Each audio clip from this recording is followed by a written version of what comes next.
Hey everybody, what's going on? Emo Tempest here, and we are starting the Opus 19 from Nightmares set review. As always, we're starting off with fire because that's usually how this list goes.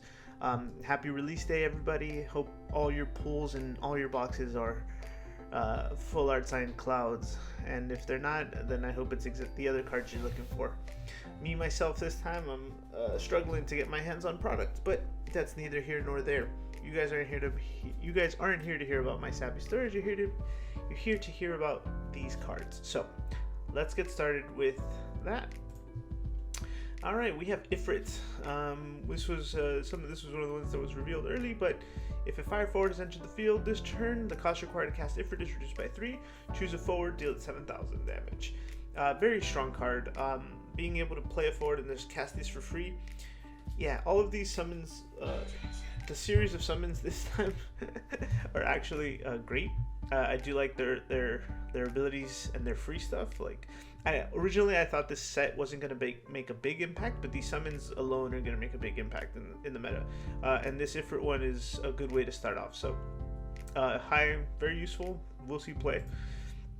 The legend Ace. When Ace enters the field, if you do not remove 5 cards from your break zone from the game, put Ace into the break zone. When Ace attacks, choose a forward your opponent controls, deal it 10,000. For S, one copy of Ace, you can until the end of turn, Ace gains Brave and can attack twice in the same turn. Very strong effect. We talked about this one already on the podcast. If you haven't heard it, make sure to check that out. But yeah, it should be fairly simple to play this card. Turn 3. You should have your backup set up or whatever, and then that's it. Boom. Remove 5 cards and he's good to go. After that, it might get a little tougher, assuming it's removed.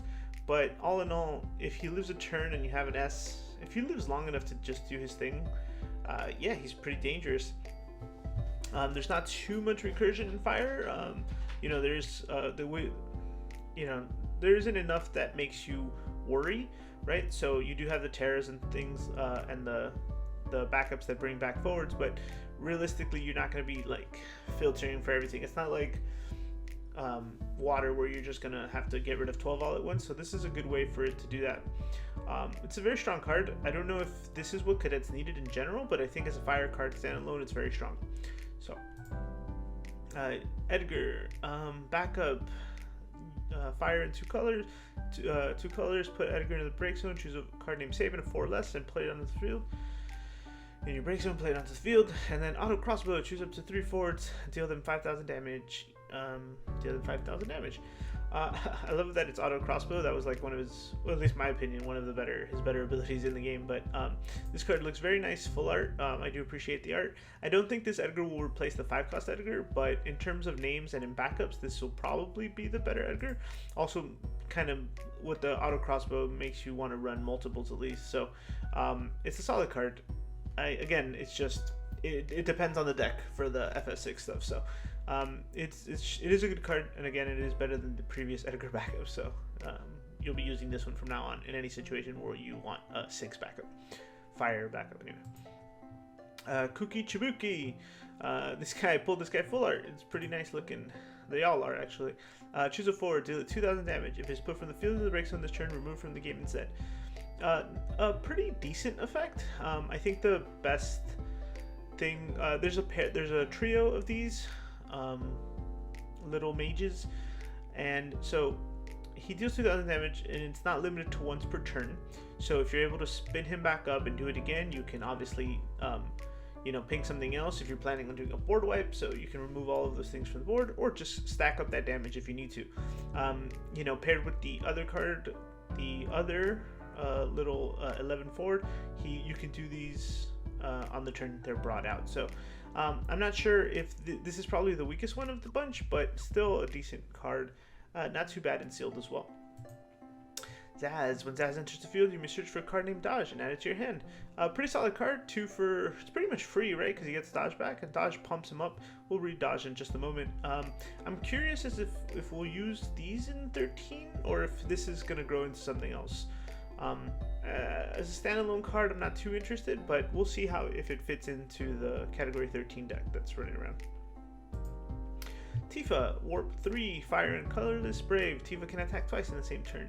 So really just, you're saving the CP when you're casting this, it's not a bad card. I just, pretty much 3 turns to come out, and then a 4th turn before it can attack. Unless you can give it haste the turn it comes out, it's going to be sitting there for a while. So it's going to be hard for this to do anything. And sealed, this is a very good card to pull, I think. Very strong, 3 turns or 4 turns, I guess, in sealed isn't a big deal, because you're kind of like scrounging for colors, for color correction anyway throughout the game. So I don't think this Tifa will replace the EX backup, in my opinion, as far as that goes. But I think the warp might play to something else down the road. Dodge, little cutie, backup. When dodge enters the field, you may discard a card. If you do so, draw a card.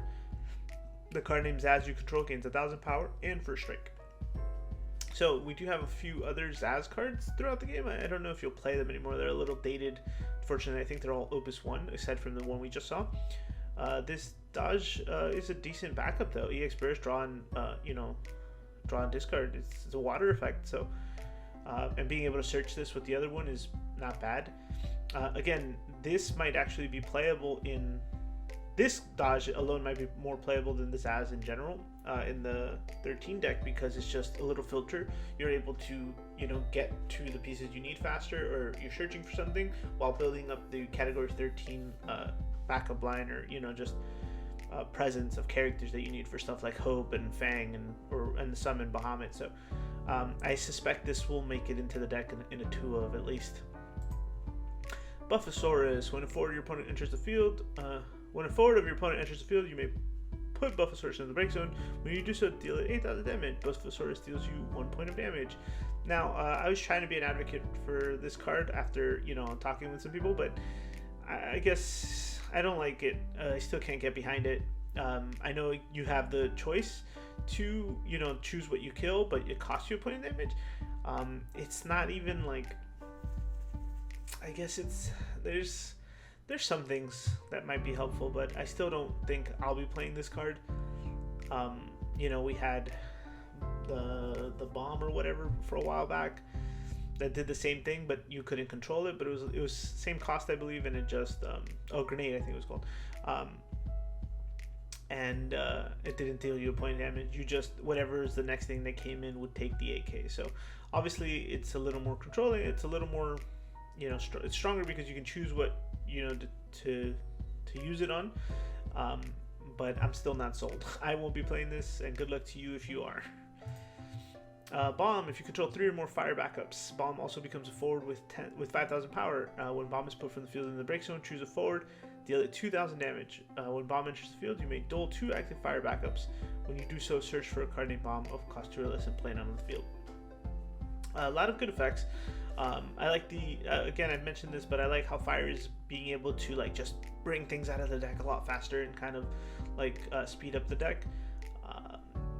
It does say card named Bomb, and we have tons of bombs. So really, when you play 3 of this and your other favorite assortment of bombs, you can bring out a whole collection of them, and you're able to whatever. I don't think your opponent will really get out. If they have forwards, they're going to suffer because they'll come in and just take a lot of damage from stuff. I'm sure there's a combination in which you're playing this one into another one, and you can kill something and then hope you draw the next one. But yeah, a decent card. I think it should see play.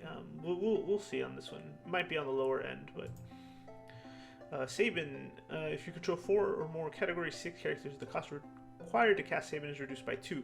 When Sabin enters the field, choose up to the same number of forwards your opponent controls as Category 6 characters, put it in the break zone from the field during this turn, deal them 8,000 damage. Yeah, that second effect has always been... There's several cards with that effect. Do this if this many X's happened or whatever. The more this has happened, the more you can do or whatever. And it's complicated. I don't think the 6 deck has a lot of that, where it's able to send them and replace themselves right away. So it's just a weird timing for me. I guess it's mostly based on... I'd have to go back to read the Edgar. Can you do the Edgar on your turn, on your opponent's turn? Yeah, so I guess it depends on the turn that you're able to lose. If you lost Sabin this turn and you have the S up, you can send him and the Sabin out gone to bring. I'm sorry. Send once Saban dies, right? Hypothetically, or he's in there, or someone else dies. You pitch the Edgar. Edgar goes to the break zone as well. You come in. Saban deals 8 twice to 2 things. You know, just scenarios like that. Outside of that, though, it's kind of complicated to get this effect out when you need it. I'd rather play the other one, right? Not to say you couldn't play this one in conjunction with the previous one as an S ability fodder, and then just hold on to that. Maybe not the Edgar, but other cards. And so in case things change, you can always pivot to this one on a good day. So, or a bad day, right? Because you'd need to deal a bunch of damage. But yeah, art is good. I don't know if it'll replace the other one. Miyu. When Miyu enters the field, you may search for one job Aikido Cadet and add it to your hand. This is good. I think this is gonna. I'm not saying it's gonna help typo in general, but I think it's the color combinations that you can add from this is a good color fixer. We like backup lines, so as an independent card to facilitate tricolored fun decks, this is going to be very good. So I like it for that reason.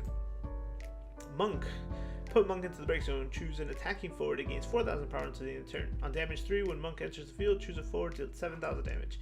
Not a bad card. I prefer the older one for fire, like the previous fire backups that we've been using, like the FFCC one, I think. And then the 1-cost one, obviously, to draw. I think in terms of this generation, or this set's like standard unit backup that every color gets, this is my least favorite. Not bad in sealed though, by the way. It's very, very annoying to not being able to block things that are plus 4,000. Lilty. Brave. When Lilty enters the field, choose a forward. If your cost of cast with Lilty was paid with CP of 3 or more different elements, deal it 8,000. Also very strong in sealed. I don't think these will see play outside of sealed. There's just better cards, right, and less work. So for sealed and limited or whatever, these cards are very strong. Lunith, backup. When it enters the field, deal 5,000 damage to all the forwards your opponent controls. Not a bad card. Warrior Light, 4-cost. It's good for its effect. We were paying 4 for that guy that would deal like 5,000 to 2. It was EX burst, but I think I'd rather pay the same cost to just deal it to the whole board. In stuff that fire, you know, when fire already has enough board clears, we have Salamander, and stuff like Squall, just to name a few. Pair this with even the new, what's her name, Vanille from the starter, and you know you have some pretty decent damage across the board. But you know, those are just mindful effects. You can even do this with Adelard, right? Pump everything and then just play it, deal 10k to all your boards. Little combos here and there, guys, not a big deal. But Ruby Weapon. If Ruby Weapon is dealt damage, the damage becomes 1,000 instead. When Ruby Weapon blocks, dull Ruby Weapon. I don't like that second line, but choose a forward removed from the game. You can only use this ability if your opponent controls 2 or more forwards. I think it's a strong card in general. I'm sure if there's a way to bring it, like keep it active and dull stuff, he's just gonna stick around. He's just a sticky forward. Even if he does block one thing, he takes something with him, and then he just, you know, goes dull for whatever. No one's gonna really attack into it unless they have to, and he'll just soak up a lot of damage to kind of hold his own. The Whirlwind Sand thing is a good piece. I think this deck might be interesting. Considering he's Mobius, we have ways to cheat this in. Considering he's 7, we have a lot of ways to search this and play around it. So just something to think about. I don't know if the Ruby Weapon or if the weapon deck is going to be a thing, but it should be fun to see cards like these in the wild. So looking forward to that. Laragorn, Dream Stooge. When Laragorn enters the field, you may search for a card named Mobius and Kurlax and play it onto the field. And then for 3 colors, and you can choose one of the other guys and from the break zone and play it onto the field. I was skeptical on this one first, but again, talking to my team here, I'm a little more sold on this. How these Dream Stooges are going to affect the meta, I'm not so sure yet. It definitely is going to take a lot of testing, a matchup testing, and meta dependent. But they're very annoying to deal with. Just a little idea: you're going to have to kill this one first, and then work around the rest of the deck. So should be fun to see what people come up with this.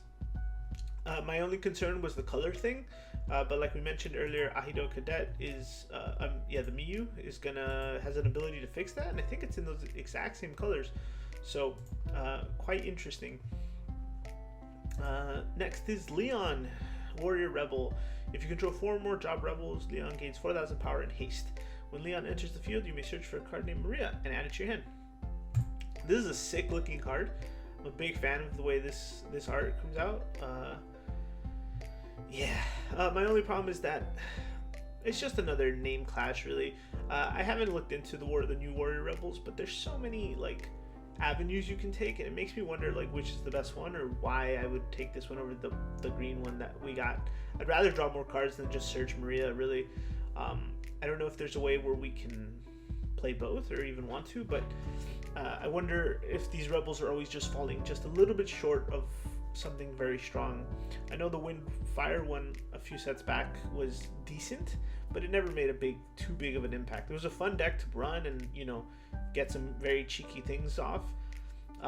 You know, you needed crystals, and then everyone needs to be at 10k, Lava Spider, and a bunch of other stuff, and it's just a lot of pieces for some interesting plays. But I hope this guy finds a deck. I hope the Warrior Rebel thing might work out a little bit better this set. Here's to somebody cracking it. And oh, that's the last one actually. So that's it for the fire review. We're gonna go over these in the multicolor review, something I'll be doing this set. Also, if you're interested in hearing more about the FF13 stuff, please make sure to check out the starter deck review and the deck profile I did on those. So fire stuff is very interesting. The summon is a very, very like top card here. The Miyu, like I said, is going to help a lot of decks, so should be fun. Ace is pretty neutral, solid card, and I think Dodge and Ruby Weapon are my other like highlights, and Luneth. So yeah, guys, these are going to hopefully be a little bit shorter, and then maybe a little bit faster too. So let me know which fire card you're mostly interested, and if you haven't already, make sure to check out the other videos. Thanks for listening, guys, and yeah, happy deck building.